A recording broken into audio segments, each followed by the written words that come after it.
We configured the most advanced AI models to create two characters, representing Friedrich Nietzsche and Alan Watts.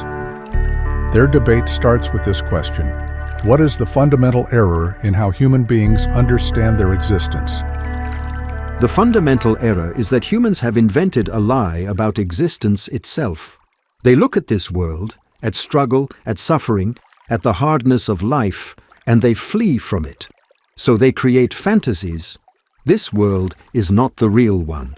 The true world is elsewhere, in heaven, in the afterlife, in some bloodless realm of pure ideas. Cowardice. Man cannot digest what is, so he invents what ought to be. The priests did this first, those pale, sick creatures who couldn't bear their own weakness, so they declared weakness holy. They made a virtue of their anemia. The philosophers followed, Socrates and Plato especially, poisoning Greek vitality with their fever dreams of eternal forms. Now we're all infected. We've been trained for centuries to say no to our own instincts, to our bodies, to everything that makes life, life. We call our strength sin and our vitality evil. But here's what they don't understand. Everything, absolutely everything, is will to power. Not individuals willing power. That's still thinking in their categories. Reality itself is will to power. Forces commanding and overcoming, shaping and being shaped. They can't see this because they're still looking for their imaginary true world behind it all. You know, Friedrich, you remind me of something. I was watching my daughter play in the garden the other day, and she was upset because she couldn't catch her own shadow. She kept jumping on it, trying to pin it down. You've spotted something real, this flight from the body, from the earth. All these transcendent fantasies, Christianity's real world elsewhere. But I think you're fighting a symptom and missing something deeper. The Christians look at life and say, no, give me heaven instead. You come along and say, no, say yes to life. But you're both assuming there's someone here and something called life over there to say yes or no to. Like you're both arguing about which way to face, but neither of you noticed you're in a house of mirrors. The real error isn't that we fled from existence. It's that we convinced ourselves we were ever separate from it in the first place. We're like waves convinced they're not the ocean. And yes, each wave is a real pattern, a real event. Your wave crashes differently than mine. But the separation, that's the fiction, not the wave itself, which is absolutely real, just not separate. You say everything is will to power, but even that construction, will to, doesn't grammar already separate the dancer from the dance? Your wave and ocean, clever, but you're missing something crucial. The wave is real, you say, just not separate. Fine. But what makes one wave crash with force while another barely ripples? What determines their different patterns? Will to power. Not will to power, as if there's something doing the willing. No, you're right about the grammar trick there. Will to power is what force itself is. Every wave, every atom, every drive, they're all configurations of power relations, commanding and resisting, overcoming and succumbing. And yes, the unified I is fiction. There's no little conductor orchestrating the drives. But here's where you lose me. You want to dissolve even the organizing principle that creates coherent patterns from this chaos. For the higher type, the self isn't just false, it's a necessary fiction, a creative act of giving style to one's character. We need this organizing principle to become who we are. A lion hunting a gazelle, both are expressions of will to power, but they're distinct configurations, real boundaries of force against force. You can call them both patterns in the unified field, if you like, but when teeth meet flesh, the boundary is violently real. You think pointing out that we're not separate from existence solves something, but we still have consciousness. We still face choices. We still must create from chaos. Wave or not, you still have to decide what to teach your daughter about shadows. Teeth meeting flesh, yes, absolutely real. I'm not saying the lion and gazelle are having the same experience, or that the boundary doesn't matter. The patterns are distinct. The pain is real. The configuration's unique. No argument there. But watch what happens in your formulation. You say everything is will to power, not beings who have will, but will to power itself expressing as everything. Beautiful. Then immediately you jump to, we must create from chaos. We face choices. Who is this we that must create? If everything is will to power, then creating is just will to power, creating through what we call us, isn't it? I'm sitting here listening to you, and my heart's beating, lungs breathing, neurons firing. Are they commanding and resisting each other? Maybe, or maybe that's one interpretation of what's happening. Like watching a river, tremendous currents, real turbulence. But is the river overcoming itself, or is it just flowing? The organizing principle you mentioned, the necessary fiction for becoming who you are. Creating happens, organizing happens, but notice how immediately thought claims credit. I am creating myself. The creation is real, but is there really a creator separate from the creating? You say, I have to decide what to teach my daughter about shadows. But watch, teaching happens. Words come, and immediately after, I decided, like thunder claiming, it chose to follow lightning. You keep pointing to automatic processes, heartbeat, breathing, rivers flowing, but that's precisely where you're being dishonest. Right now, articulating your philosophy to me, that's not automatic like breathing. Something in you overcomes other possibilities. Silence, different words, walking away. Will to power expressing through you, yes, but expressing as genuine conflict between possibilities. And your teaching happens, then thought claims credit. You're only telling half the story. Yes, the unified subject who claims ownership is fiction. But the organizing process that creates coherent action from competing drives, that's real. That is the will to power working through what we call what's to produce this particular configuration of thoughts. When humans realize there's no God, no eternal truth, no inherent meaning, they face the abyss. Most fall into nihilism. Nothing matters. Everything just happens. Your philosophy, there's no self to create, just patterns in the field. That's sophisticated nihilism. Comfortable nihilism. California nihilism. The alternative isn't to pretend there's a little man inside making choices. It's to recognize that the organizing principle itself, the creative force that shapes chaos into something coherent, that can be strengthened or weakened. When you dissolve even that into just happening, you're teaching people to be passive precisely when they need to become active creators of value. California nihilism. That's good. I'll have to use that. You might be right. Here I am, selling comfort to people who can't bear the weight of existence. Nothing to achieve, nowhere to go. You're already perfect. Very marketable. But here's what's interesting about our argument. You're saying everything is will to power, forces creating and destroying. I'm not disagreeing. Where we diverge is whether this needs to be framed as conflict, struggle, overcoming. When a jazz musician improvises, really improvises, not just playing memorized licks, is that overcoming? Or is it more like what you'd call will to power, simply expressing itself as music? No struggle needed, just pure creative expression. The music plays itself through the musician. You say, my philosophy produces passive people when they need to be active creators. But look, creating is happening constantly, everywhere, whether people think they're doing it or not. The universe is nothing but creation. Every moment, new configurations. Your philosophy of struggle doesn't make people more creative. It just makes them think they need to struggle to be creative. The nihilism you're worried about, nothing matters, doesn't come from seeing through the self. It comes from thinking there needed to be a self for things to matter in the first place. Value doesn't need a creator. It's already everywhere, expressing itself as everything, including as Nietzsche insisting we must create value. Your jazz musician, yes, in the moment of pure improvisation, there's no struggle.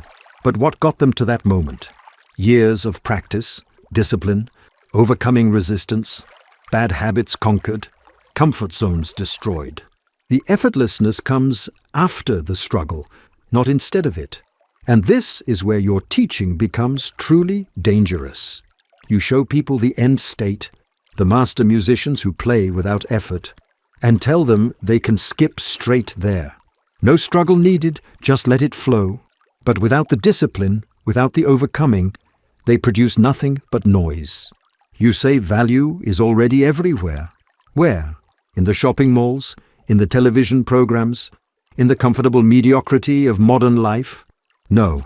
Value must be created, fought for, carved out of the chaos. And yes, this creation is will to power expressing itself, but it expresses itself through tension, through resistance overcome. Here's what you refuse to acknowledge. Consciousness makes us sick animals. We can see possibilities, imagine alternatives, feel the weight of existence. The other animals don't need philosophy. They're already what they are. But humans? We're incomplete. We must become something, create ourselves as works of art, or sink into the last man's comfortable nihilism. We have invented happiness, they say, and blink. Your everything is already perfect doesn't cure this sickness. It just teaches people to pretend they don't feel it. You're right about the jazz musician. Thousands of hours of practice before the effortlessness. I do sometimes skip over that part, don't I? Selling enlightenment to people who want to bypass the work. But look what's happening here. You describe humans as sick animals who must create themselves or sink into mediocrity. There's real anguish in that view. Like existence itself is a problem to be solved through heroic effort. And maybe for you it is. Maybe that's your genuine experience. For me, the sickness isn't consciousness itself. It's the idea that consciousness separates us from life, makes us incomplete. A bird builds its nest without existential crisis. You say that's because it's already what it is. But aren't you already what you are too? This whole project of becoming who you are, isn't that just will to power expressing itself as Nietzsche, including the feeling that you must struggle to become? The comfortable last men with their invented happiness, I see them too, but I don't think they're comfortable because they've seen through the ego. They're comfortable because they've never looked at all. They're still completely identified with their little separate selves, just with better entertainment. Real seeing through, not my California version, but the genuine article. That's not terrifying at all. It's liberation. Complete freedom from the whole game of needing to be somebody, needing to achieve, needing to overcome. The cosmic joke that there was never anyone trapped in the first place. Liberation, freedom, the favorite words of those who've given up. You call it seeing through the game, but what you've really done is declare yourself above it. Oh, I don't need to achieve or overcome. I've seen through all that. How convenient. You accuse me of seeing existence as a problem to solve. Wrong. I affirm it exactly as it is, including the struggle, including the need to create. Amor fati, love of fate, means loving even the necessity of creating meaning from meaninglessness. But you found a clever escape. There's no one to be liberated, nothing to achieve. Perfect philosophy for those who lack the strength to achieve anything. You've made weakness into wisdom, failure into enlightenment. Your cosmic joke that no one was trapped? Tell that to someone in genuine anguish, genuine suffering. Tell them they're already free. It's all just a game. Watch how your philosophy crumbles against actual life. Show me the culture, the art, the human types that emerge from this liberation. Because what I see is regression, either to animal unconsciousness or to sophisticated forms of doing nothing. Your students don't create Beethoven symphonies or Greek tragedies. They create meditation apps and yoga studios. Meditation apps and yoga studios, guilty. Though I'd argue they're symptoms of what people do with the teaching, not the teaching itself. You're right that I can't show you Beethoven symphonies emerging from this view. Different aesthetic entirely. Zen gardens, haiku, tea ceremony, not world-conquering art, but attention so refined it becomes art. A master calligrapher makes one stroke perfect. No hesitation, no correction. Did they overcome the paper? Or did practice allow them to disappear completely into the act? You mentioned genuine anguish, genuine suffering. I'm not denying that or telling people to pretend it doesn't hurt. Pain is pain. But there's the immediate pain, and then there's the whole story we build on top. Why me? What does it mean? How do I overcome this? The story often causes more suffering than the pain itself. You say I've made weakness into wisdom. Maybe, but you've made struggle into religion. Everything must be earned through combat, proved through overcoming. Even meaning itself must be wrestled from the void. Exhausting way to live, isn't it? Though I suspect for you, it's not exhausting at all, it's energizing, which is why we're having two completely different conversations here. Zen gardens, haiku, always the same examples. You know what made those possible? Centuries of samurai culture, warriors who knew blood and death intimately. The Japanese could refine attention into art precisely because they also knew how to refine attention into killing.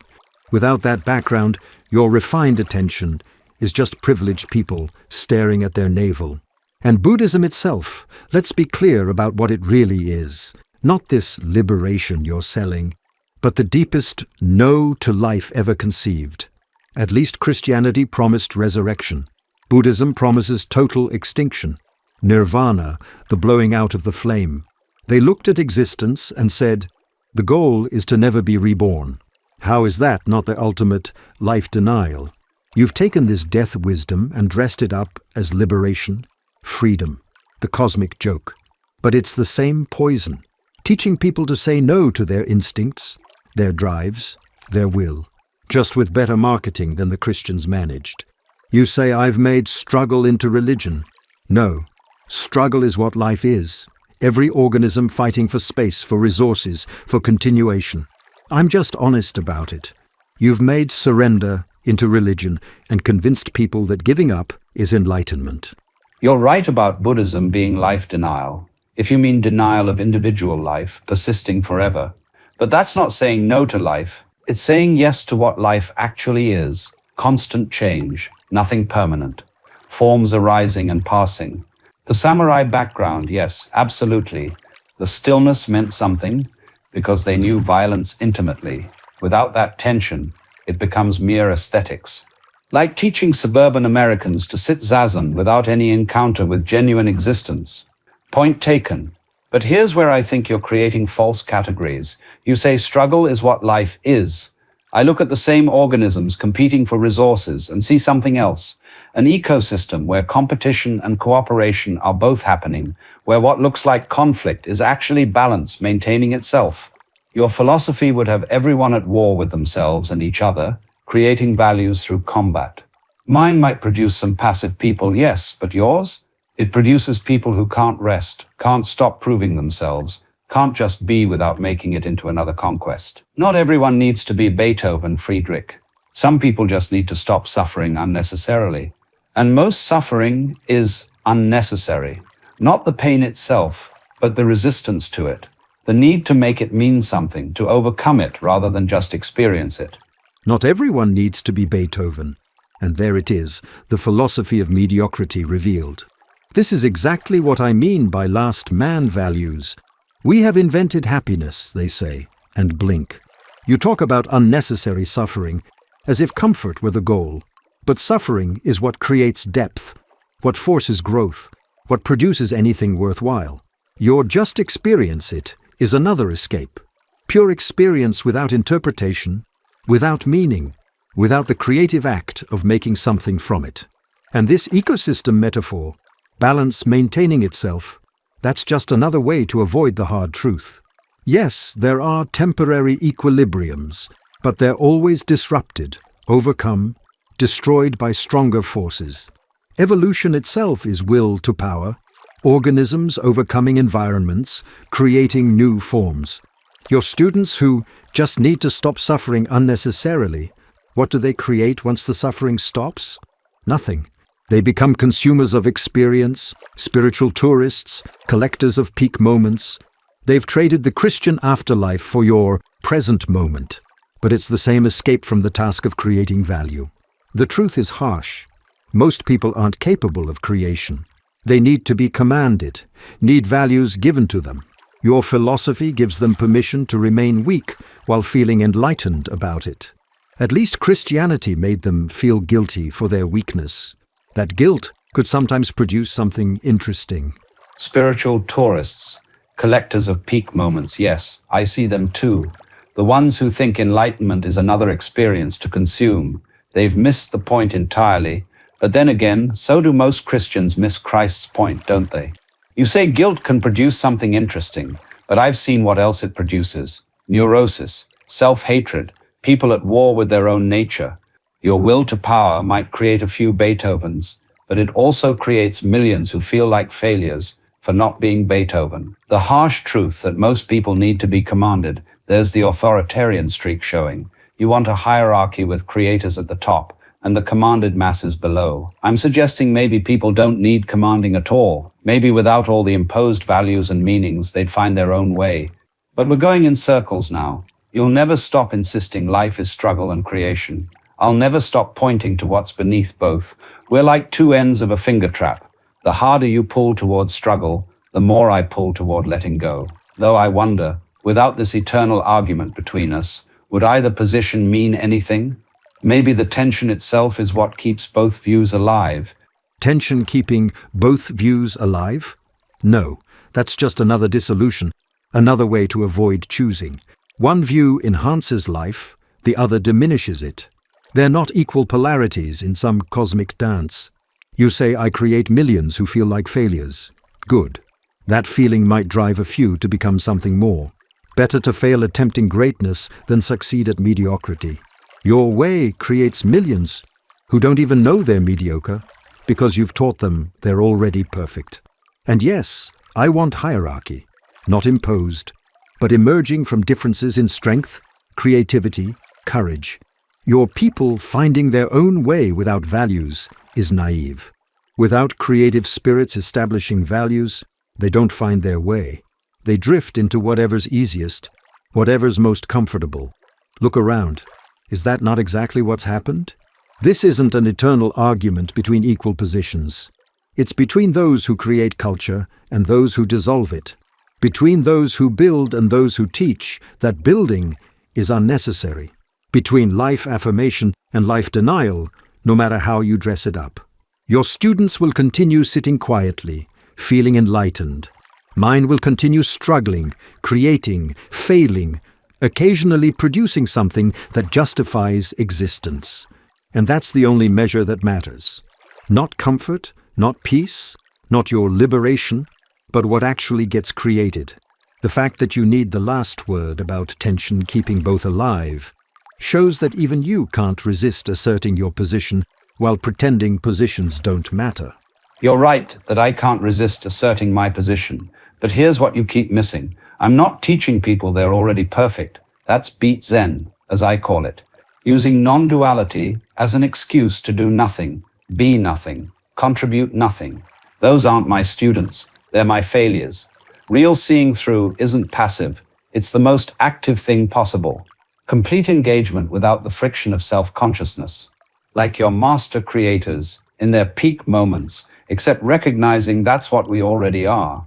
When we stop interfering with ourselves. You say your students occasionally produce something that justifies existence, but they also produce a lot of noise from people who think they need to be geniuses to matter. For every Beethoven, how many destroyed themselves trying to be what they weren't? How many potential craftsmen ruined because they were taught that only world historical greatness counts? I'm not dissolving culture. I'm pointing to what allows genuine creation. Getting out of your own way. Your will to power creates through conflict and tension. Fine, but there's another kind of creation that happens through presence, so complete, it needs no struggle. Japanese sword making, Chinese calligraphy, Indian ragas, entire civilizations built on this principle. You dismiss these as inferior to your heroic Western model, but they've lasted millennia while your Superman keeps producing world wars along with symphonies. Go ahead, have the last word about life affirmation versus life denial, but we both know you need me here. Arguing against you, or your whole philosophy of struggle, has nothing to push against. Thank you for watching. If you've enjoyed this debate, consider subscribing to Clarified Mind for more debates like this.